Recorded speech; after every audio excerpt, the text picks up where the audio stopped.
먼저 오늘 강의에 앞서 글쓰기의 중요성을 잠깐만 더 강조해 보도록 하겠습니다. 이번에 에드님이 운영하는 채널에서 과거에 나왔던 영상인데요. 댄코라는 사업가는 설득하는 글쓰기로만 단숨에 한화 52억 원을 벌어들이게 됐습니다. 그 정도로 글로 사람의 마음을 움직이면 돈을 거대한 규모로 벌 수 있다는 거예요.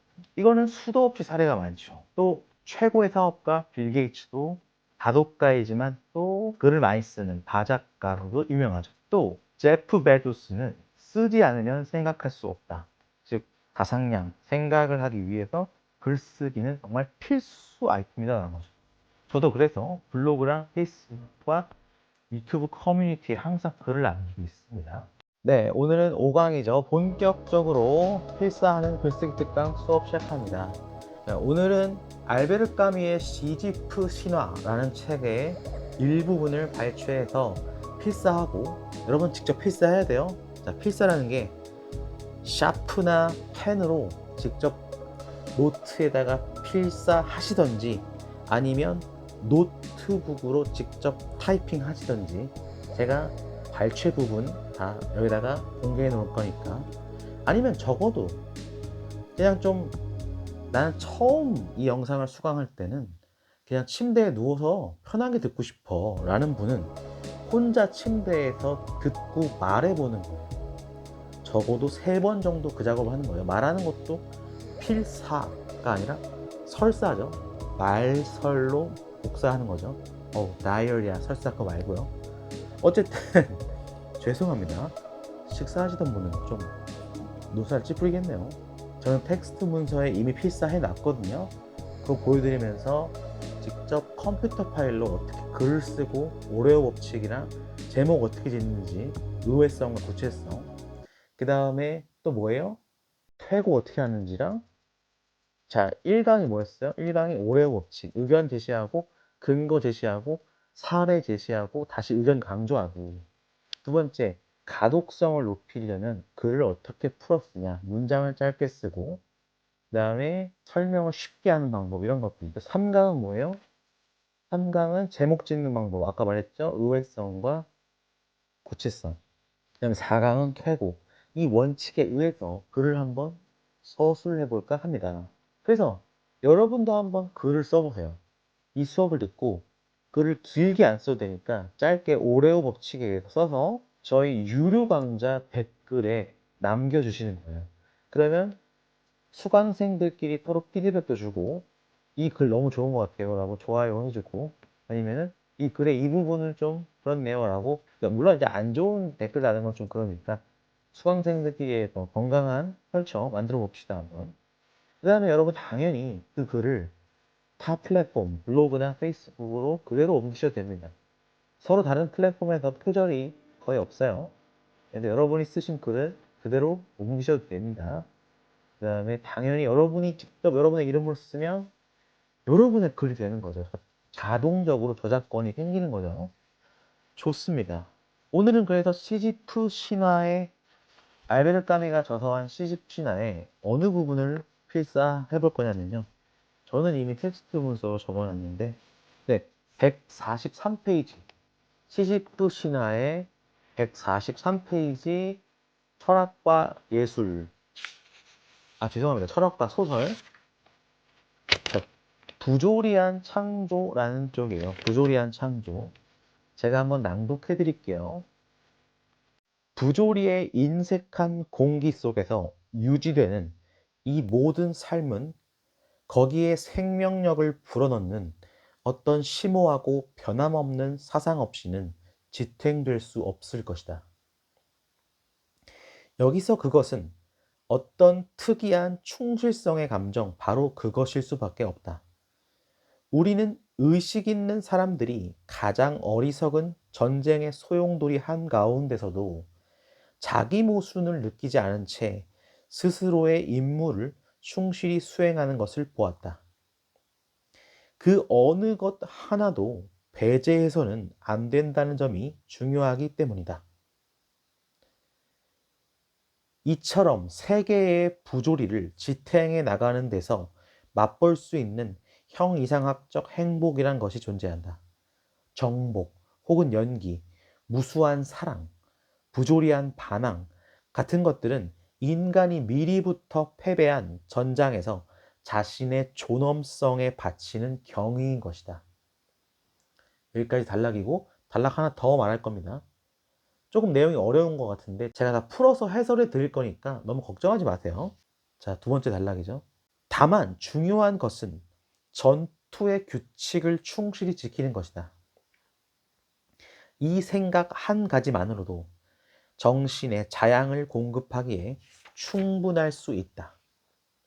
그 생각에 의지하여 이미 수많은 문명들이 송두리째 지탱해왔고 지금도 지탱하고 있다.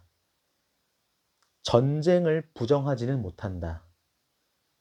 오직 그 전쟁으로 인하여 죽든가 살든가 해야 한다.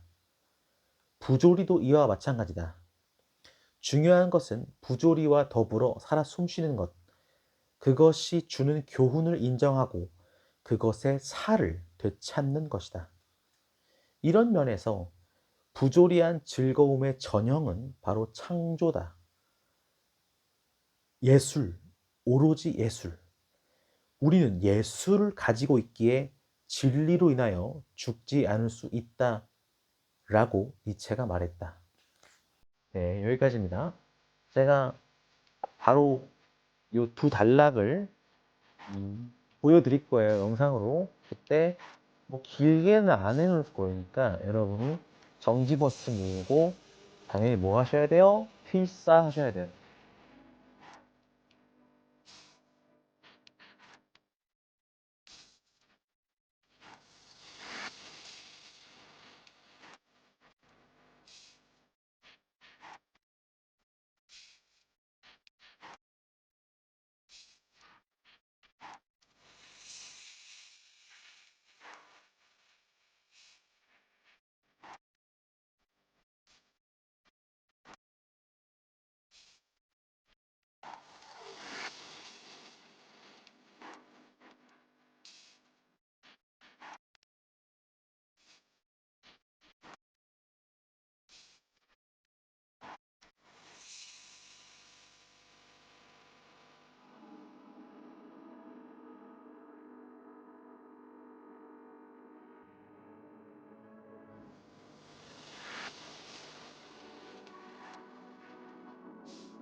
필사, 적음으로써 복사하는 거예요. 이거는 베껴 가지고 어디다가 도용하는 게 아니라 내가 이미 아주 유명한 작가의 말을 한번 복사해 보는 거죠. 매우 중요합니다. 꼭 필사해 주세요. 노트북 or writing in pen. 펜 쓰던가 아니면 just saying 말해 보던가. 알겠죠?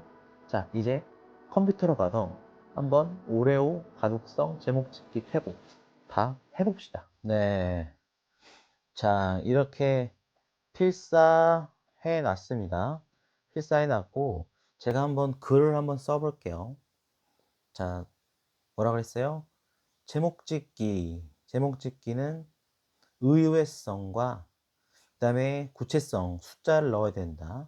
그 다음에 오레오, 오레오 법칙, 그 다음에 가독성 있게 쓰기, 조금 읽기 쉽게 쓰기, 그 다음에 한 번 쓴 초고를요, 다시 한번 퇴고를 거칠 겁니다. 그래서 한 번만 수정할 거예요.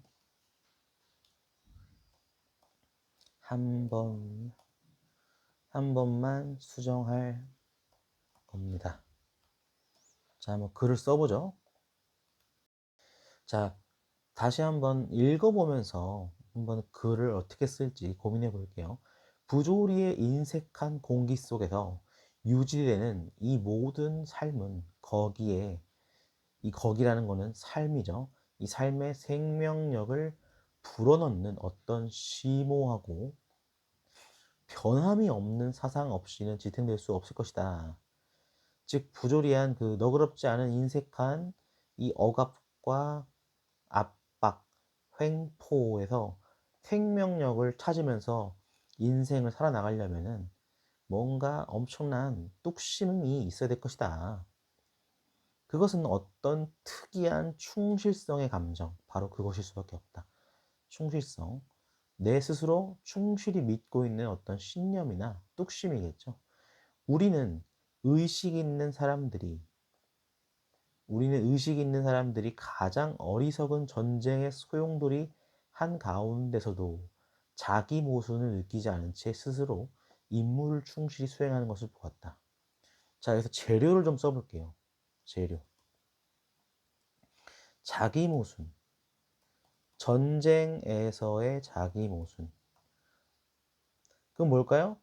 나는 우리나라의 국가 방위를 위해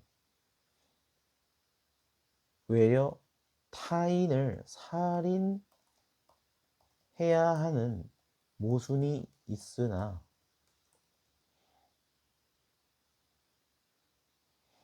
크게 개의하지 않고 적을 무찌르리라. 이런 감정이겠죠. 자, 근데 지금 쓴 이 글도 약간의 퇴고를 필요로 합니다. 자, 나는 우리나라의 국가 방위를 위해 외려 타인을 살인해야 하는 모순이 있으나, 이 외려에다가 콤마를 좀 붙여야 될 것 같아요. 타인을 살인해야 되는 모순이 있으나 크게 개의하지 않고 적을 무찌르는 것이 오히려요, 오히려. 나는 우리나라의 국가 방위를 위해. 여기다가 문장도 두 개로 만들면 좋겠네요. 나는 우리나라의 국가 방위를 위해 살인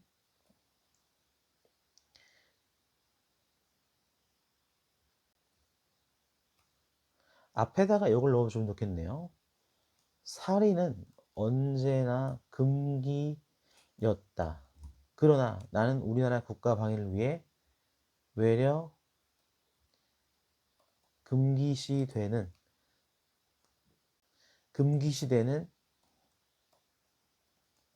살인 앞에 한 점의 망설임도 없이 충실히 전쟁에 임해야 한다. 이 자기 모순은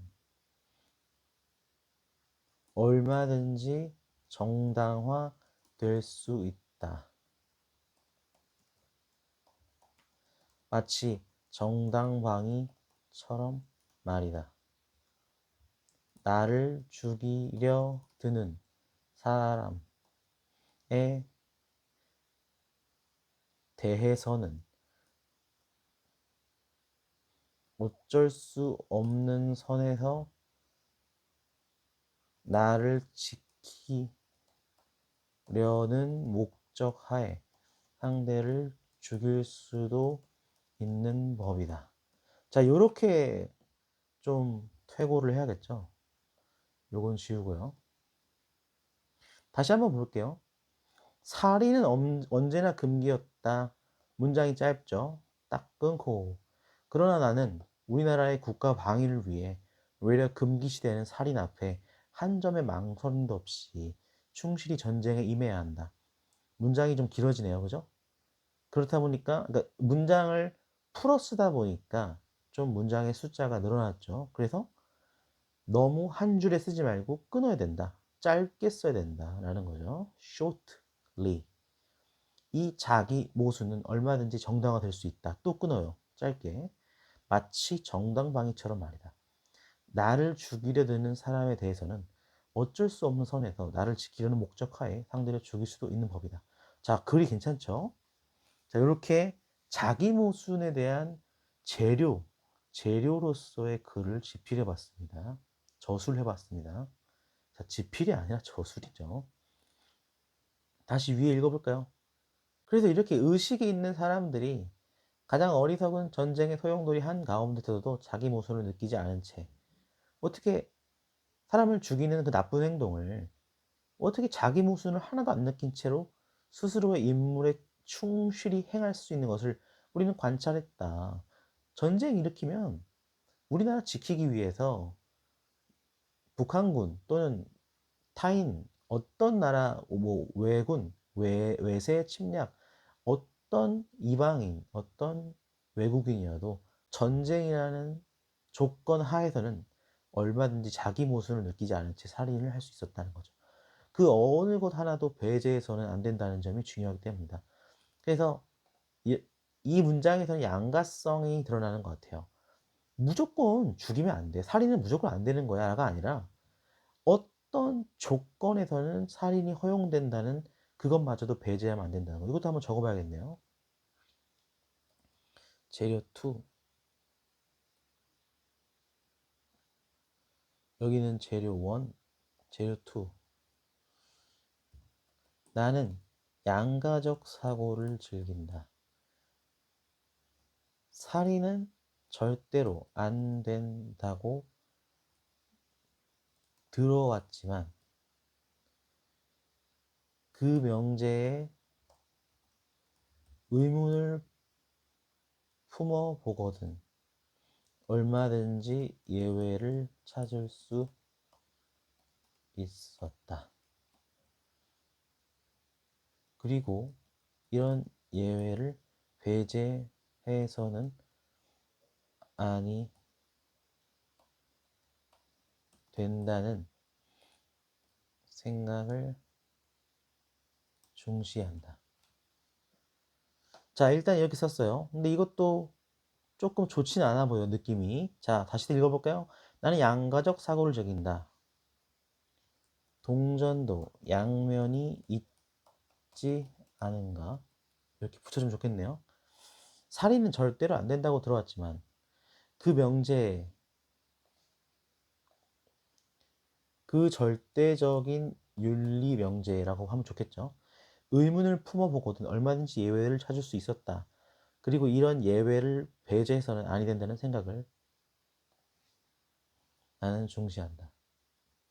나쁘지 않네요.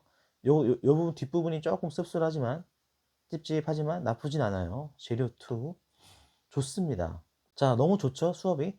자, 무슨 말이에요?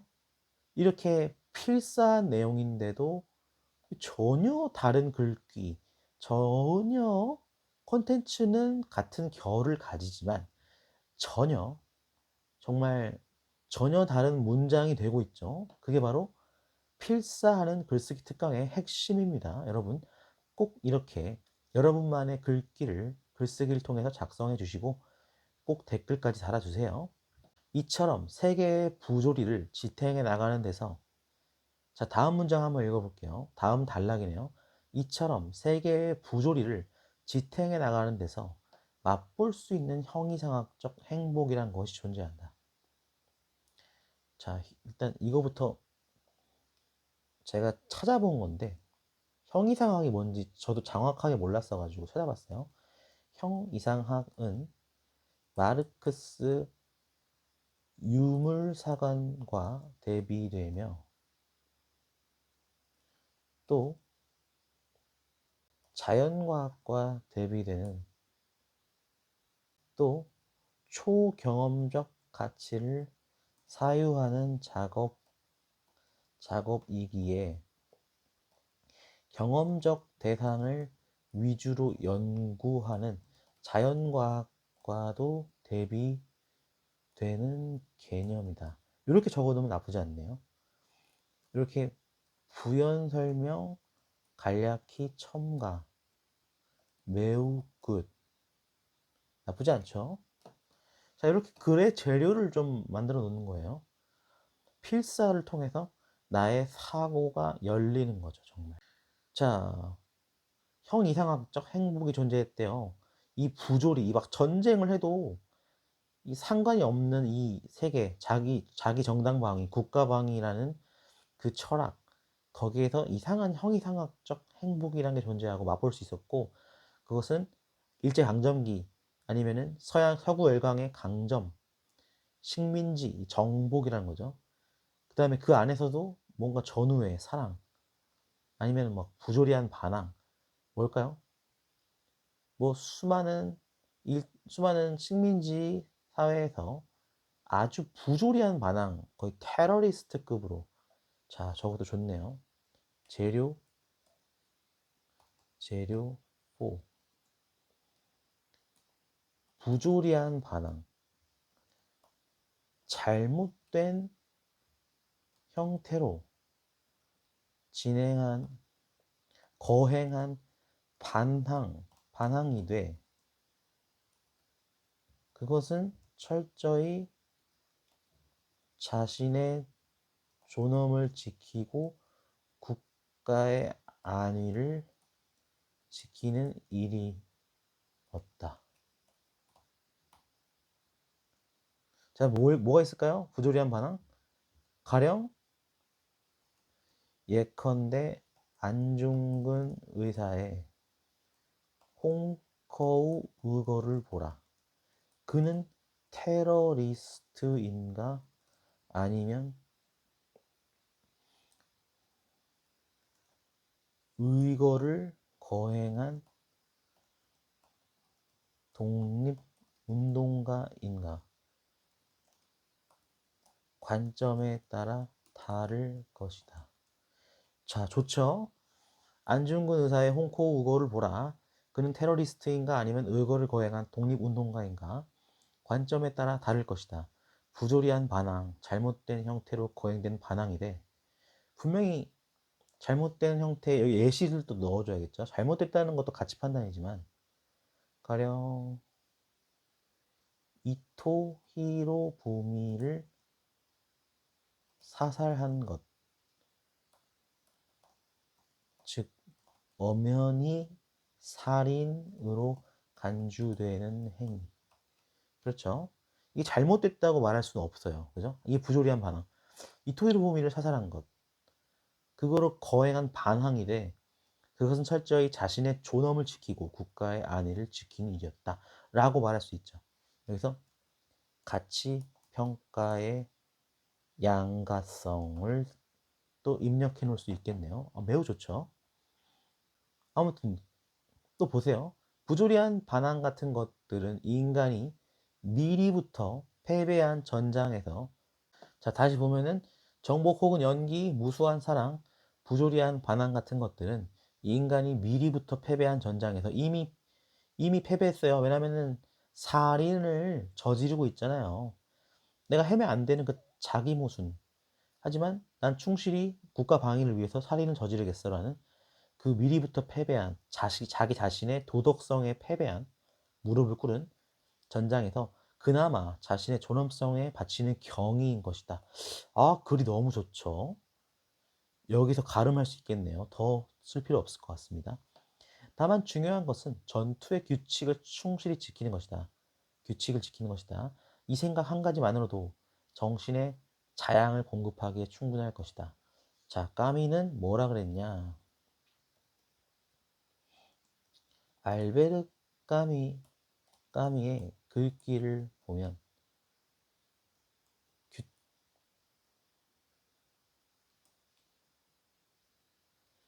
규칙과 규범을 준수하는 개인의 존엄성을 꽤 강조하고 있음을 느낄 수 있다. 자, 이렇게 되네요. 자, 알베르 까미의 글귀를 보면 규칙과 규범을 준수하는 개인의 존엄성을 꽤 강조하고 있음을 느낄 수 있다. 그렇죠? 여기도 뭐라 그랬어요? 다만 중요한 것은 전투의 규칙을 충실히 지키는 것이다. 이 생각 한 가지만으로도 내 정신에 자양을 공급하게 할 수 있다. 이것은 마치 임마누엘 칸트, 그래서 임마누엘 칸트가 발화한 개념인 정언명령이라 할 수 있다. 자, 일단은 문장을 너무 조심스럽게 생각하지 말고 쫙쫙 써버리세요. 이것은 마치 임마누엘 칸트가 발화한 개념인 정언명령이라 할 수 있다. 정언명령이란 내가 설정한 내면의 규칙은 어기지 않고 꼭 준수함으로써 느끼는 모종의 희열이다. 아, 좋네요. 내가 설정한 내면의 규칙은 어기지 않고 꼭 준수함으로써 느끼는 모종의 희열이다. 이 글도 나쁘지 않네요. 이렇게 창작하는 거죠. 그렇게 경의를 바칠 수 있다. 다만 중요한 것은 전투의 규칙을 충실히 지키는 거였고, 그래서 이런 규칙을 지키는 정언명령적인 사고가 정신의 자양을 공급할 수 있고, 이 생각에 의지하여 이미 수많은 문명들이 송두리째 지탱해왔고 지금도 지탱하고 있다. 전쟁을 부정하지는 못한다. 그렇죠? 여기서 문장이 좀 짧죠. 전쟁은 부정하지 못한다. 오직 그 전쟁으로 인하여 죽든가 살든가 해야 한다. 전쟁을 아예 부정할 수는 없고 부조리도 이게 마찬가지다. 그렇죠? 재료가 또 나오네요. 재료 6. 전 전쟁은 양가적이다. 딱 짧게 써놓고 그렇기에 아예 전쟁을 선과 악의 이분법으로 두부 자르듯 뚝 잘라 나쁜 가치라 폄훼할 수 없다. 이렇게 제필 가능하네요. 저술이 가능하죠. 이 부조리도 마찬가지다. 자, 그래서 전쟁은 죽든가 살든가 해야 된다. 부조리도 이와 마찬가지다. 전쟁은 죽든가 살든가 해야 한다. 결국 그 결말에 복종해야 된다. 복종이라는 단어보다는 이 어쩔 수 없음에 승복하는 거죠. 결과에 승복하는 거죠. 전쟁이 일어나면 죽든가 살든가 그거에 승복해야 돼. 이 부조리도 마찬가지다. 중요한 것은 부조리와 더불어 살아 숨쉬는 것, 그러니까 부조리랑 같이 사는 것, 공생하는 것, 이 인저스티스와 공생하는 것, 그리고 거기서 오는 교훈, 레슨을 accept, 인정하고 그것의 살을, 이거는 교훈의 살이죠. 교훈의 살을 되찾는 것이다. 이런 면에서 부조리한 즐거움은, 자, 여기서 조금 단락을 이렇게 해주고 싶네요. 아, 너무 좋은 글이죠. 재료 7. 부조리와 같이 살 수 있는가? 부조리라는 과장님과 부조리라는 팀장님과 같이 점심 식사를 빵긋 웃으며 즐길 수 있는가? 이 너무 재밌는 글이네요. 제가 썼는데도 재밌네요. 부조리라는 과장님과 부조리라는 과장님, 이것도 이렇게 해주면 좋겠네요. 다음표를 부조리라는 과장님과 부조리라는 팀장님과 같이 점심 식사를, 부조리라는 과장님과 부조리라는 팀장님과, 아, 이게 여기 과가 이렇게 붙으면 좀 그렇네요. 부조리라는 과장님, 그리고 부조리라는 팀장님과 같이 점심 식사를 빵긋 웃으며 즐길 수 있는가, 이렇게 쓰면은 부조리와 더불어 사는 가치가 떠오르네요. 부조리와 더불어 사는 가치. 자, 다시 전쟁을 부정하지 못하고 그 전쟁으로 인해 죽든 살든가 해야 되고, 부조리도 마찬가지야. 더불어 살아야 돼. 부조리와 더불어 살아 숨쉬는 것, 그것이 주는 교훈을 인정하고 그것이 살 되찾는 것이다. 자, 이런 면에서 부조리한 즐거움의 전형은 바로 창조다. 너무 좋은 글이죠. 니체가 뭐라 그랬대요? 예술, 오로지 예술. 여기 너무 좋아요.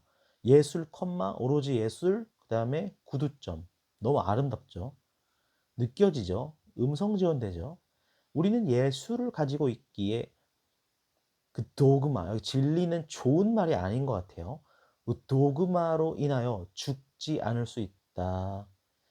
예술로서 이 부조리한 즐거움을 전형으로서, 정말 전형으로 창조적 예술을 펼칠 수 있다라는 거죠.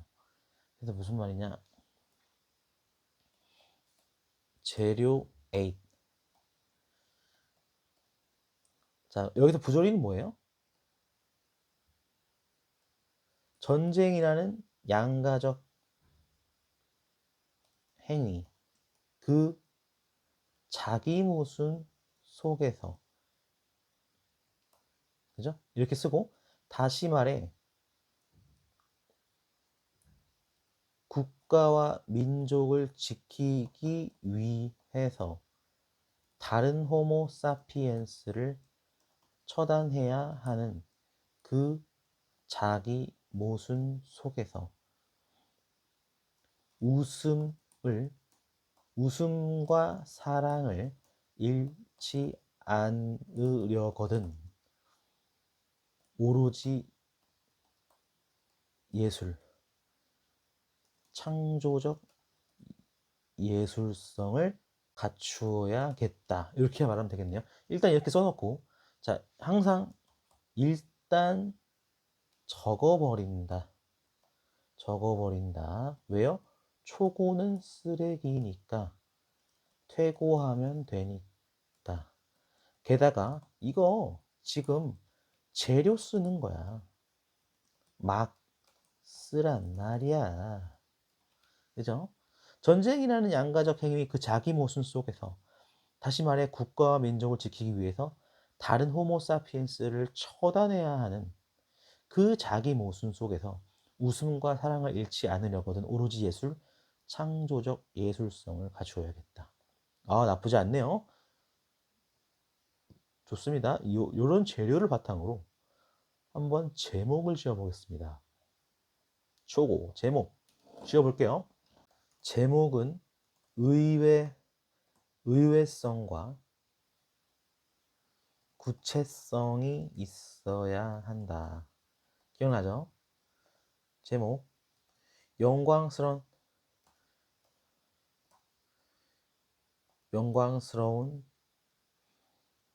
국가 방위, 그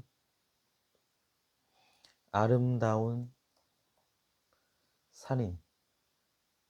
자, 살인이 아름답다. 매우 의외적이고 무섭죠. 영광스러운 국가 방위, 그 아름다운 살인 속에서 나의 무너지는 나의 도덕성을 지키는 방법 두 가지. 이렇게 말하면 되겠네요. 영광스러운 국가 방위, 그 아름다운 살인 속에서 무너지는 나의 도덕성을 지키는 방법 두 가지. 이렇게 제목을 지어볼게요. 나쁘지 않죠? 의외성이 있고 구체성이 있어요. 그러면서 철학과 예술이 그것의 답이다라는 게 내가 하고 싶은 말인 거예요.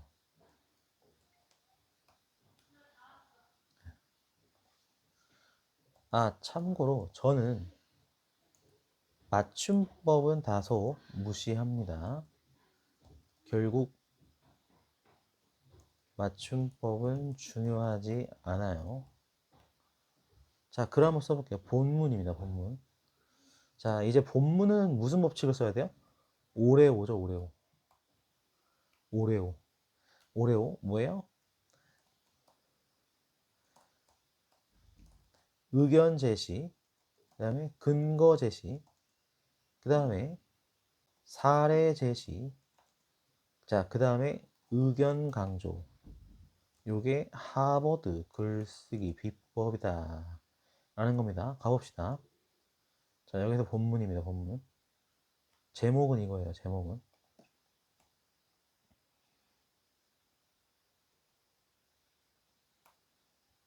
자, 자, 글쓰기는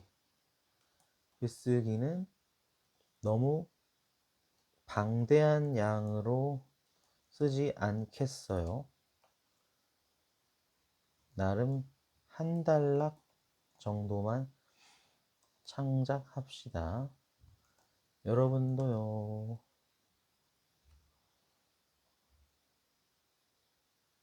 자, 의견을 제시할게요. 의견은 제목이죠. 영광스러운 국가방위, 그 아름다운 살인 속에서 무너지는 나의 도덕성을 지키는 방법 두 가지. 전쟁이 일어나거든 나의 내면에서는 동전의 양면 그 어느 그 어느 때라도 만약 전쟁이 일어나거든 나거든 나는 살인을 해야 한다. 이렇게 첫 문장 좀 강렬하게 말해야겠네요. 양가적인 감정이 치솟겠지만 어쩔 수 없는 노릇이요. 나 또한 적극적으로 국가의 방위를 지키기 위해 충실히 나의 임무를 다할 것이다. 그렇기에 나는 군 복무를 마칠 수 있었지 않았는가? 이렇게 약간 군인으로서의 자세를 드러내는 거죠. 그 어느 때라도 만약 전쟁이 일어나거든 나는 살인을 해야 한다. 양가적인 감정이 여기다 물론을 넣으면 좋겠대요. 물론이라는 단어가 안 좋을 수도 있겠지만 물론을 뺄게요. 그러면 그 과정에서 발생하는 아니면 피어나는 그 과정에서 피어나는 양가적인 감정이 다 퇴고하면은 죄책 작은 규모의 죄책감을 선사하겠지만 나 역시 어쩔 수 없는 노릇이요. 나 또한 적극적으로 자 계속 퇴고를 하는 거죠. 퇴고를 좀 바로바로 할 수도 있는 것 같아요. 전체적인 퇴고는 다음날 하는 게 좋아요.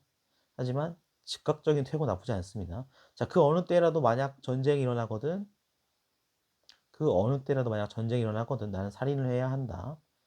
그 과정에서 피어나는 양가적인 감정이 작은 규모의 죄책감을 선사하겠지만 나 역시 어쩔 수 없는 노릇이다. 자, 문장을 짧게 해야겠네요. 게다가 나 또한 적극적으로 국가의 방위를 지키기 위해 충실히 나의 임무를 다할 것이다. 자, 그렇기에 나는 군복무를 자, 요거 조금 더 비유적인 문장이 좋을 것 같은데요. 그렇기에 나는 그치 아, 군 제대를 원활히 마칠 수 있었지 않았는가? 요 문장도 안 좋네요, 별로. 자, 안 좋은 것 같아요. 그렇기에 나는 어, 그렇기에 나는 제대로 군 복무를 마친 한국의 권하라고 여겨질 수 있을 것이다. 권하라는 말도 좀 오그라들긴 하네요. 일단은 오그라듦 적어놔요. 오그라듦. 그렇게 나는 제대로 군복무를 마친 한국의 한 국민을 이 오그라드니까 한 국민이라 할게요. 한 국민이라고 여겨질 수 있을 것이다. 자, 이렇게 하면 나쁘지 않네요. 자, 이렇게 즉각적 퇴고. 즉각적 퇴고다. 나쁘지 않죠?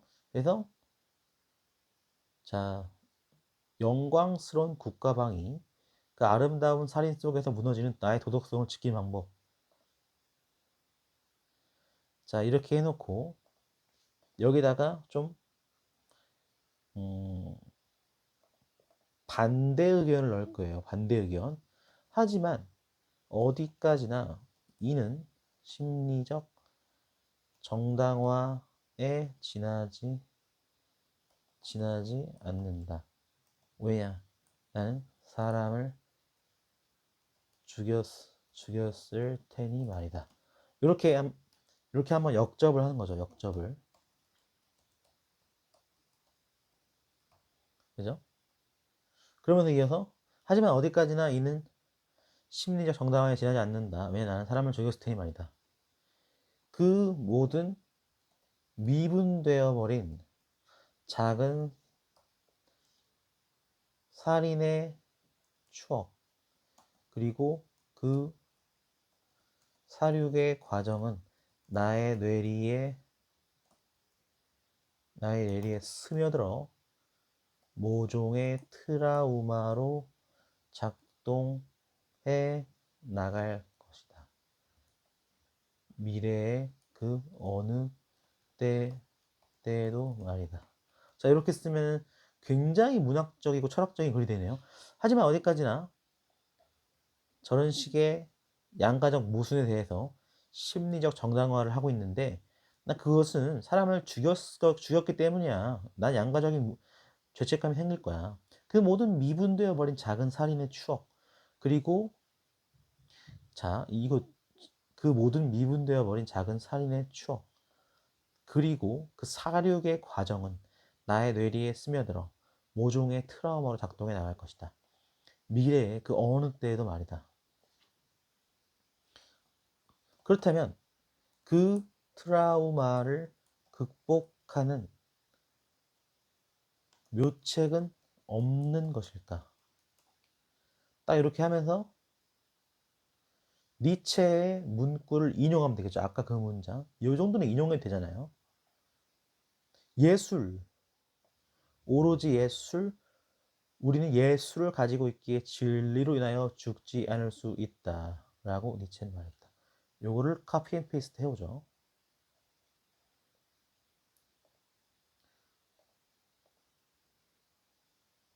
그래서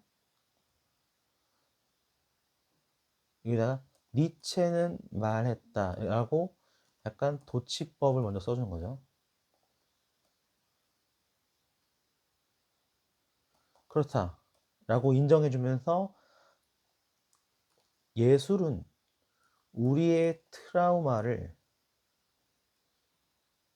우리의 뇌리의 인풋, 인풋의 형태로 들어와 버린 그 어둠의 기억을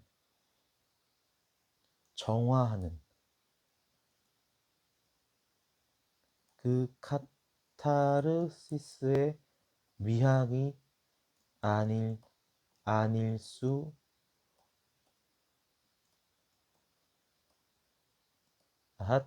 없다라는 거. 좋네요. 그렇다. 예술은 우리의 이 정신적 트라우마, 나쁘지 않네요. 정신적 트라우마를 컴마 치고 다시 그거 똑같은 말이에요. 수식어예요. 예술은 우리의 정신적 트라우마를 또는 우리 뇌리의 인풋의 형태로 들어와 버린 그 어둠의 기억을, 전쟁이라는 그 어둠의 기억을 정화하는 그 카타르시스의 미학이 아닐 수 없다. 나쁘지 않죠? 이것이 나의 양가적 자기 모순을 극복하는 첫 번째 방법이니라. 이렇게 해놓고 두 번째는 바로 충실한 믿음 내지는 모종의 신념과 철학이라 하겠다 라고 하는 거죠. 왜냐하면 아까 말했다시피 까미의 말 중에서 이런 게 있었잖아요.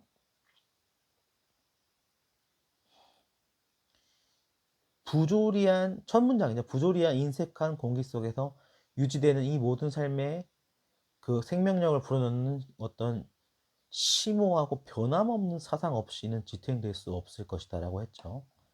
그래요. 예술뿐만 아니라 철학이 필요해요. 그 두 번째는 바로 충실한 믿음 내지는 모종의 신념과 철학이라 하겠다. 그건 바로 살인은 때때로 허용된다는 확장적 윤리관이다. 윤리관에 기인한다. 이렇게 쓰는 거죠. 내가 원한을 품고 누군가의 심장에 칼을 꽂는다면 그것은 엄연히 범죄이고 나는 처벌받아 마땅하다. 그러나 상대가 나를 죽이려 들거든 그때조차도 나는 절대로 상대를 죽이면 아니 된다. 라는 윤리명제를 부둥켜 안고 상대를 죽이지 않아야만 하는가? 자, 나쁘지 않죠? 일단 이렇게 쓰는 거예요. 일단 써. 전혀 그러 전혀 그렇지 아니하다. 이렇게 하는 거죠. 그건 바로 살인은 때때로 허용된다는 확장적 윤리관에 기인한다. 내가 원한을 품고 누군가의 심장에 칼을 꽂는다면 그것은 엄연히 범죄이고 나는 처벌받아 마땅하다. 그러나 상대가 나를 죽이려 들거든. 그때조차도 여기다 컴마 하면 좋겠네요. 그때조차도 나는 절대로 상대를 죽이면 아니 된다는 윤리명제를 부둥켜 안고 상대를 죽이지 않아야만 하는가? 전혀 그렇지 아니하다. 이때 적용되는 법 철학이 바로 정당방위로서의 살인이다. 자, 여기서 법 조항 또는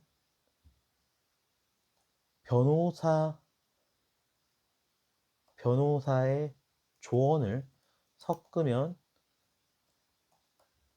금상첨화겠죠.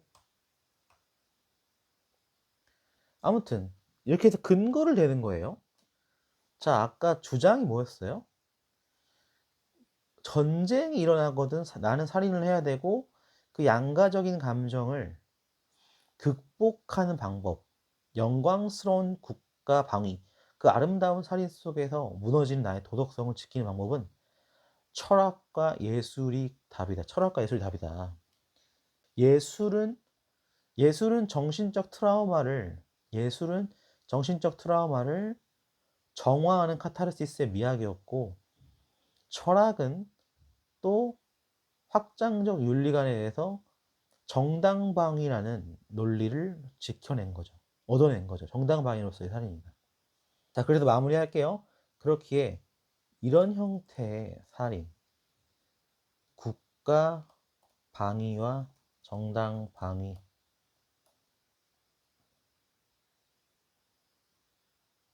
자라고 하면서 이런 형태의 살인, 즉 정당 방위라는 살인이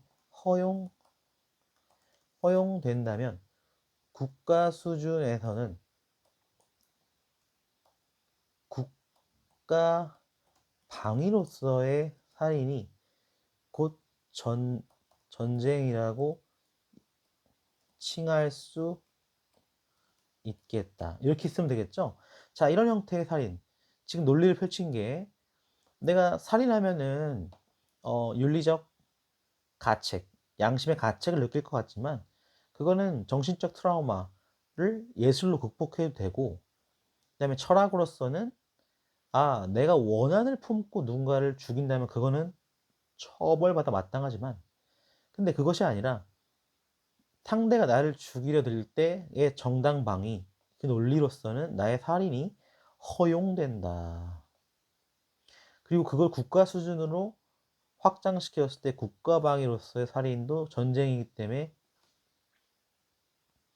그렇기에 전쟁에서의 살인도 허용되는 것이다. 라고 말하고 이제 오레오 법칙 마지막 수미상관은 주장을 한 번 더 강조하기. 그죠? 지금 자, 예시도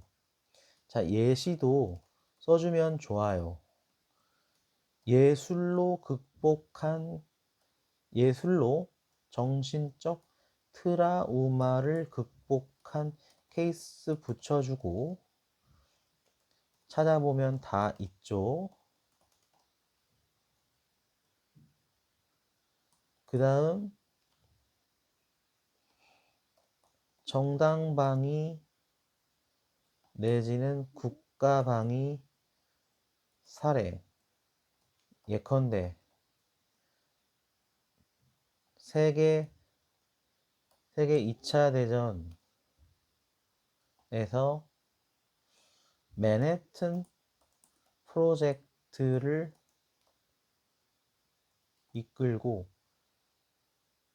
종국의 일본의 핵심 도시인 히로시마와 나가사키에 원자 폭탄을 자, 일단 막 생각난 대로 쓰니까 막히긴 하네요.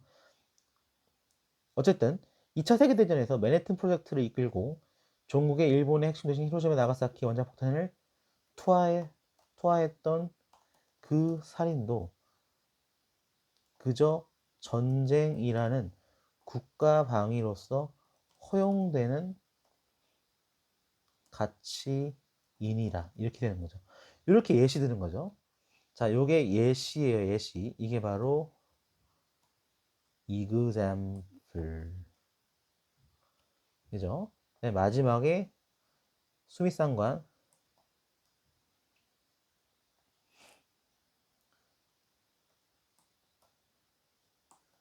그렇게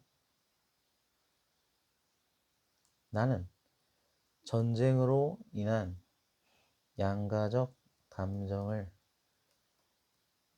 예술과 철학으로 극복하여 나의 존엄성을 수호할 수 있는 것이다. 그렇게 나는 전쟁으로 인한 양가적 감정을 예술과 철학으로 극복하여 나의 존엄성을 수호할 수 있는 것이다. 자, 이렇게 하면은 초고가 완성되네요. 자, 영상이 너무 길어지니까